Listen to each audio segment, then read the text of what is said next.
We're seeing significant changes in the nature of warfare. The most visible manifestation of that is the use of drones. We have the awful situation where in the Obama administration in the United States, for a number of years, meetings were held every Tuesday, sometimes involving the president, where decisions were made about who would be killed in targeted drone strikes that week. Those killings would take place all over the world, and in a couple of instances, even included the killing of American citizens. What drone warfare does is effectively make the killing of other human beings without due legal process so much easier. It therefore makes it much easier for politicians to make those decisions to engage in conflict and warfare.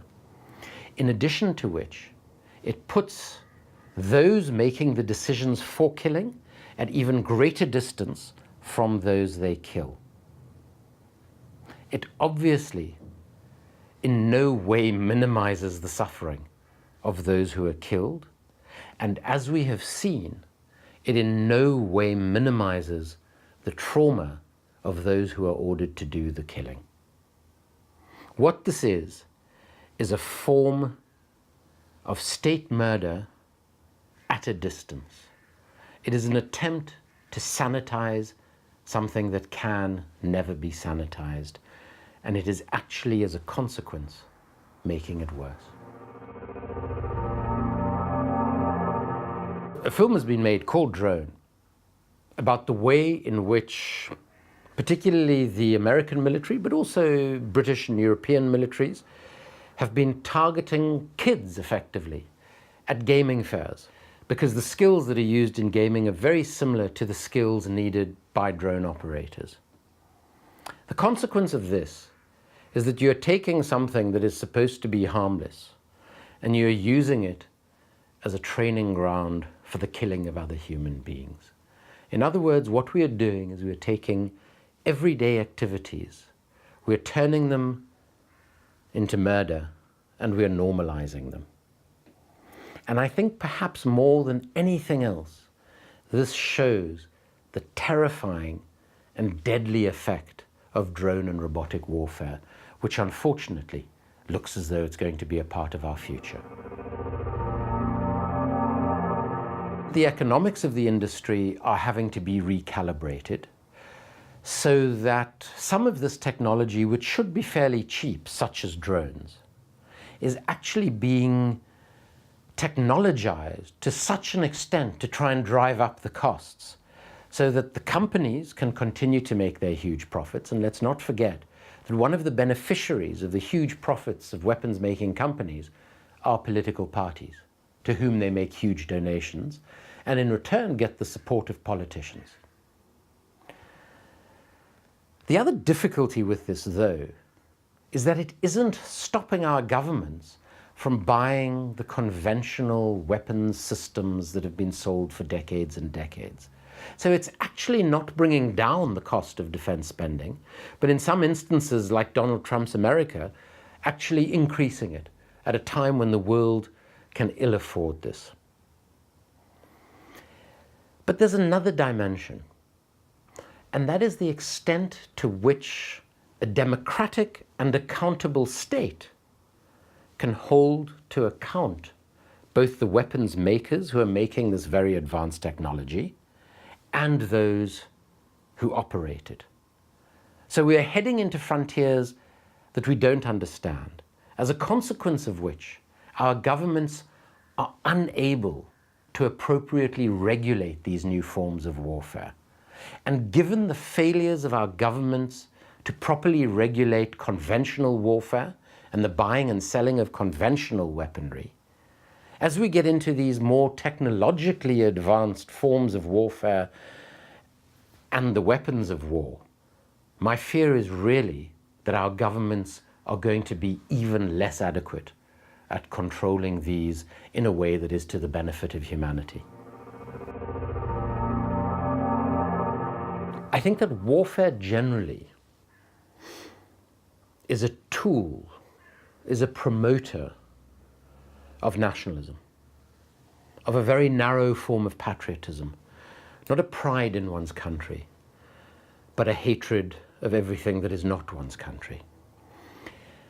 And I think that as warfare becomes more technological, becomes in some ways easier to undertake, so the nationalistic sentiment, so the ethnocentrism, so the racism, so the hatred of the other that warfare inevitably propagates is going to become a new normal unless we fight against it.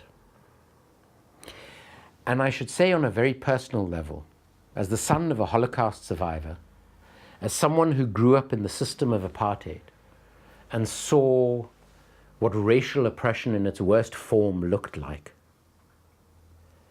the ways in which warfare has contributed to nationalism in Trump's America, in our own United Kingdom, where fear of the other, where the notion of otherness has become a symbol of detestation, I have a very real concern that the way in which warfare is going to feed more easily into the nature of warfare that we will have. And we will lose the boundaries between what is science fiction, what is fantasy, and what is reality. And perhaps having seen Nazi flags on the streets of America is a very prescient warning sign of where we are headed. The arms trade needs to be understood in the context of neoliberal ideology, where the so-called free market, which is nothing of the sort, allows companies to effectively do what they want. And nowhere do we see this more profoundly than amongst the weapons makers in our country, who effectively are above the law. But the greatest irony is that in the way we conduct our arms exports, we are making ourselves far less secure. First of all, we are ensuring that there is far more weaponry in regions of conflict, the Middle East being the most obvious at the moment. Secondly, we are providing weapons and vast quantities of corruption to regimes who do not have our best interests at heart. The most obvious of these is the Kingdom of Saudi Arabia, regarded by our government as one of our greatest allies, to whom we sell the vast majority of our weaponry. Not only do all of those transactions involve gargantuan amounts of corruption that ensure that the Saudi royal family stay in power and stay in place, but that very same government to whom we are selling weapons, supposedly because it is in our broad defense and national security interest, are known to have financed, supported, and in some instances, even supplied weapons to some of the groups that have been committing atrocities on British soil. So what we have in the global arms trade is a cycle of stupidity. And the only reason that it continues is because companies, senior executives, senior politicians and their political parties, military leaders, and senior intelligence agents are benefiting personally, both politically and economically. And it is up to us to break this cycle that is making our country less democratic, more corrupt, and most ironic of all, less safe. We are citizens of this country. We are taxpayers of this country. Our role as citizens is not to vote in an occasional election. Our role as citizens is to hold our government to account. I come from a country that brought down the system of racial oppression. That was a combination of international solidarity and people in the country making that country ungovernable. Do we want a significant percentage of our tax pounds to go to BAE Systems and other weapons makers who are then paying billions of pounds in bribes to the Saudi royal family, to the rulers of the UAE, who in turn are supporting some of the very groups who have identified the United Kingdom as some form of enemy? Do we want our tax pounds to be used for the manufacture of this weaponry that is doing nothing to defend us? We have a responsibility to demand of our politicians what we want our money to be used for. That is why we elect them to government. That is why our taxes pay their salary.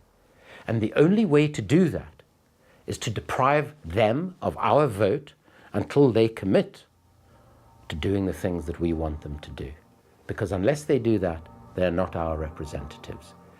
So the starting point is to ensure that our democracy is in fact a democracy.